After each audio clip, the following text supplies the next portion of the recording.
Let's see how to use a mobile phone like a TV remote. Go to Google Play Store and download the Xiaomi TV remote apps. Now connect the TV remote apps to the TV.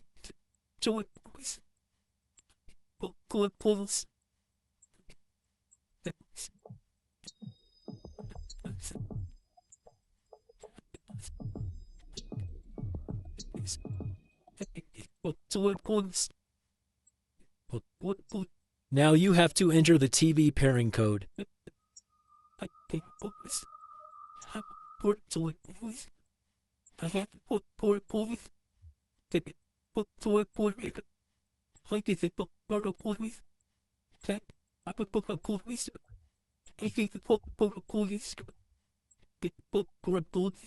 Now the mobile application is connected to your TV.